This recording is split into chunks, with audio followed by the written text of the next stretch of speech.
There are over 600 Christian churches scattered across Iran right now. Yeah, which is a huge number. Right. And we're not talking about like ancient ruins. These are physical buildings representing a massive, continuous religious minority that's basically hiding in plain sight within an Islamic republic. So welcome to this deep dive. Thanks. I'm excited to get into this one. Today, our mission is to explore this surprising and honestly incredibly complex history of Christianity in Iran.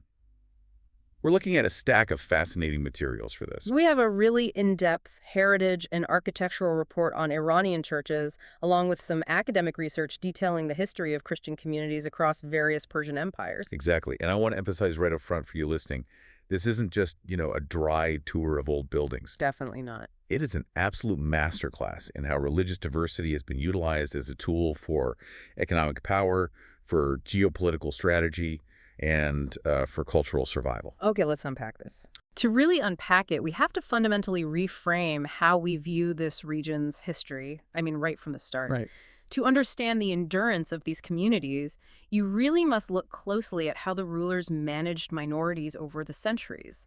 Historically, that management swung like a pendulum between two totally different extremes. Basically a giant geopolitical seesaw. Yeah, exactly. In some eras, rulers viewed these diverse populations as, well, an existential threat to be neutralized. But in many other periods, they actually integrated them as a vital, totally indispensable asset to the empire's machinery. And the physical evidence of that pendulum swing is just scattered all across the country today. Let's start with the sheer volume, because that is what initially grabs your attention. The numbers are staggering. They really are.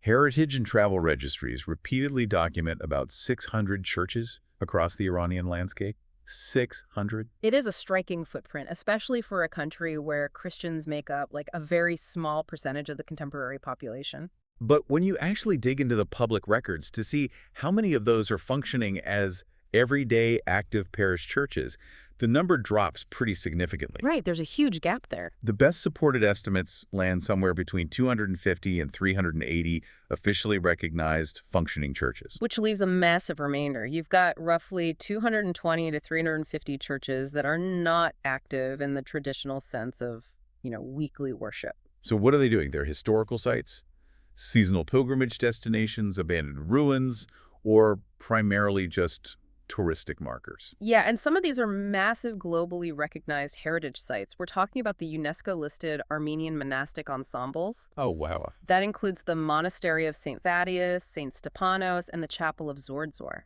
They represent this incredibly long record of architectural exchange between Armenian, Byzantine Orthodox, and Persian traditions. And we have to look at the mechanisms behind why that discrepancy in the numbers exists today. Modern legal frameworks recognize these historic groups, but as rights reports highlight, this recognition comes with strict boundaries. Strict boundaries against evangelism or conversion specifically. Right. Authorities have systematically closed spaces that admitted unrecognized Christians or allowed Farsi language ministries, which effectively restricts the remaining active churches to recognized ethnic communities, primarily Armenians and Assyrians. Yeah, it's a very specific demographic boundary. I look at that massive gap, the 250 active churches catering to those specific ethnic communities versus the 350 non-active ones. And it makes me think of like a historical iceberg. Oh, that's a good way to put it. The active churches are the visible tip, the people standing there today. But those 350 historical buildings map out this massive hidden history of settlement and pilgrimage lying right beneath the surface of the modern demographics. What's fascinating here is that the sheer volume of those footprints proves a crucial historical point. The Christian presence in the Iranian world was not some brief anomaly. Right, it wasn't just a blip. Exactly.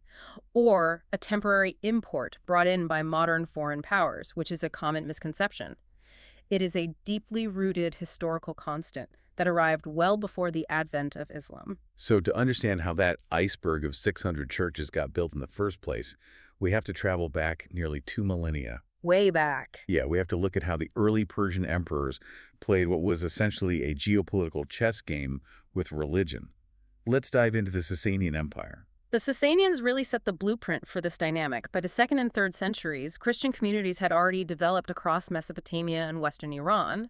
And they didn't just exist, they really thrived. Yeah. The Church of the East became a massive, highly organized institution.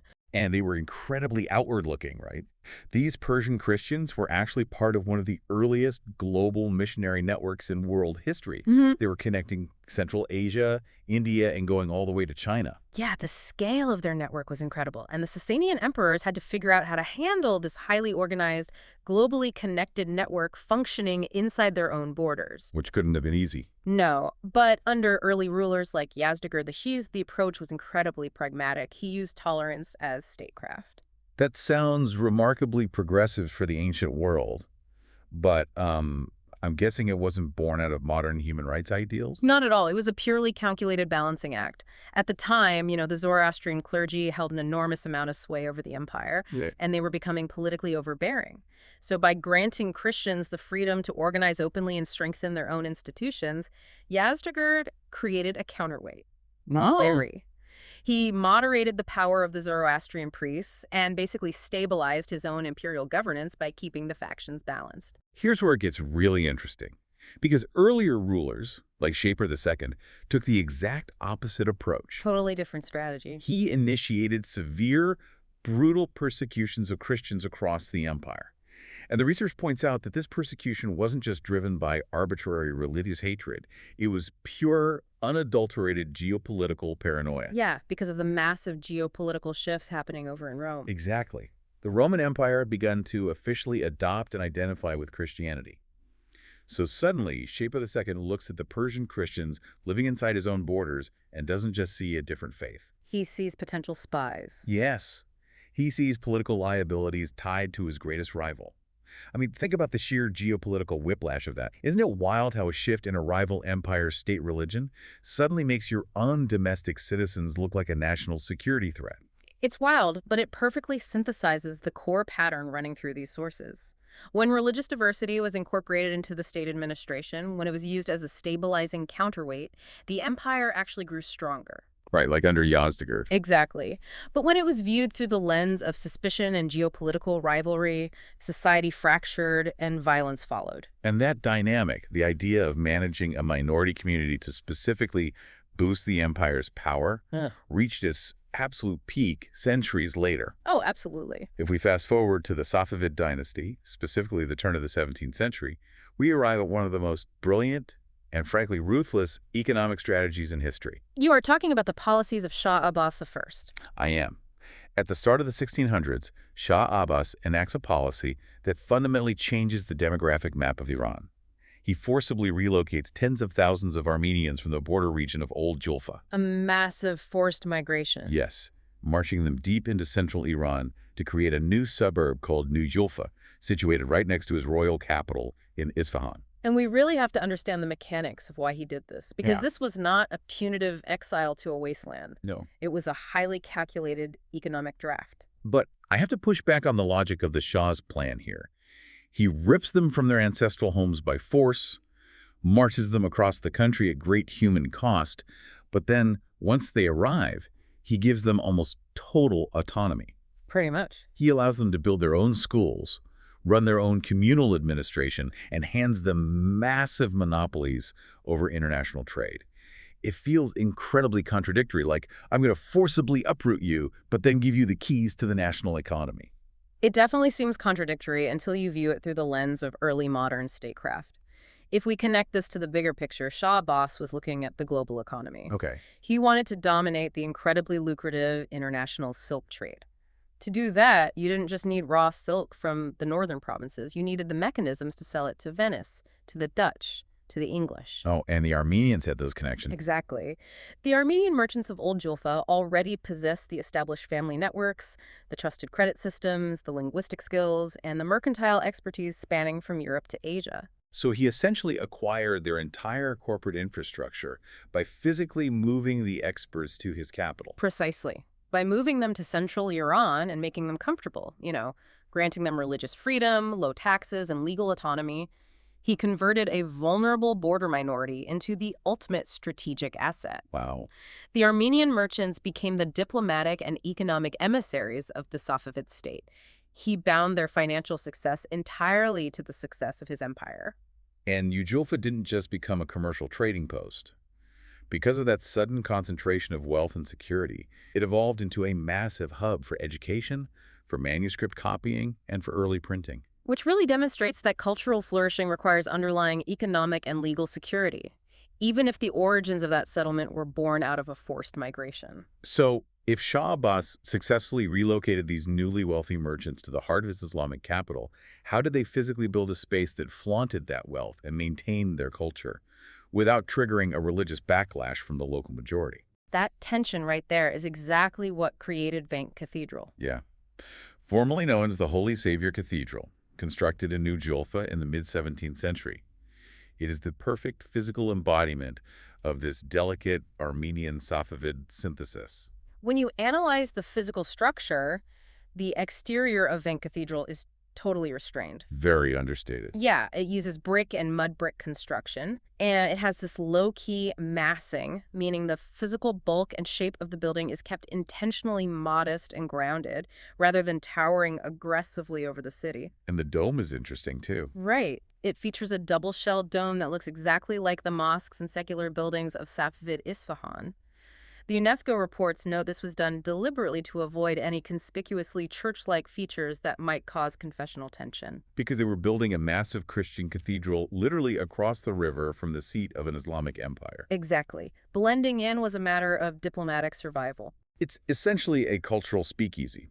On the outside, it is wearing a perfect disguise blending right into the Safavid skyline, so as not to ruffle any feathers. But you walk through those doors and boom!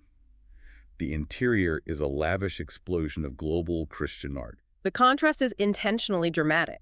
The inside is covered in brilliant oil paintings, gilding, and intricate ceramic tile bands. Breathtaking. You have sprawling fresco cycles depicting scenes from the Old and New Testaments, the Last Judgment, and the life of Gregory the Illuminator. And the art isn't just imported traditional Armenian styling, it's a true synthesis of their global network. You have traditional Armenian iconographic traditions mixed with Safavid decorative Persian floral patterns and even European pictorial influences. Yeah, the merchants were literally bringing back Dutch woodcuts and Italian prints from their trade routes. And the local artisans were just incorporating those styles right into the cathedral's walls. It is a stunning visual representation of a community navigating multiple worlds simultaneously. And looking at architectural history provides a fascinating comparison to highlight exactly what Vank Cathedral was trying to achieve. Compare it to the Church of Il Gesù in Rome. Right, the mother church of the Jesuit order, built a bit earlier during the height of the European Counter-Reformation. Exactly. When you walk into Il Gesù, you are hit with a wide nave, highly theatrical use of light, and illusionistic ceiling frescoes, where the painting uses perspective tricks to make it look like the roof is actually bursting open to the heavens. So what's the core difference in the mechanism of these two buildings? The intention behind the architecture. Il Gesù is aggressive in its messaging. The dramatic Baroque design was built to project unshakable power, to reassert the absolute dominance of the Roman Catholic Church in the face of the Protestant Reformation. Okay, so it's a show of force. Yes. It is architecture functioning as a weapon of authority. Vank Cathedral, on the other hand, was built by merchant patrons. It is an act of diplomatic survival and cultural preservation. It doesn't project power outward to intimidate. It protects identity inward to survive. That is such a profound distinction. Vank Cathedral shows us exactly how a minority community preserves its identity in one specific, highly charged historical moment. But that inevitably leads to the next question. How do you sustain that identity over the centuries that followed? Right. How do we get from a 17th century merchant hub to the communities living in modern Iran today? This raises an important question about the mechanisms of survival over the long term. It comes down to legal and social frameworks. As we move into the 19th century, during the Qajar period, we see rulers recognizing that to keep these communities productive, they needed institutional stability. And that meant passing specific laws. Yes. Nasser al-Din Shah issued decrees specifically protecting the inheritance laws of the Armenian community. I want you, listening to this, to really think about how crucial something as dry-sounding as inheritance law is to your own family. It's fundamental. It really is. Yeah. Because if Islamic law was universally applied to everyone, Christian property might be split differently upon a patriarch's death, or it might be legally claimed by distant relatives who had converted. By protecting their specific communal inheritance laws, Nasser al-Din Shah essentially provided the legal glue, this invisible architecture that prevented their wealth and family structures from being dissolved. It kept capital concentrated within the minority. Right, which in turn funded their schools, their charitable organizations, and kept those churches running for generations. We often focus on the grand physical buildings like Vank Cathedral, but legal stability, that invisible architecture of laws and decrees, is just as vital when it comes to preserving a culture against the tide of history. And that legal integration took on a totally new form as Iran entered the 20th century. During the Pahlavi era from 1925 to 1979, the government pushed heavy, rapid modernization policies. And we have to look at how that modernization actually functioned for these communities. The state needed engineers, doctors, and technicians to build modern railways, hospitals, and industries. Which they didn't have enough of. Right. But the Christian communities, particularly Armenians and Assyrians, already possessed established European-style missionary schools and bilingual graduates. So they were perfectly positioned for the new secular middle-class roles the state was trying to fill. Precisely. They integrated heavily into modern medicine, emerging industrial sectors, national education, and international commerce.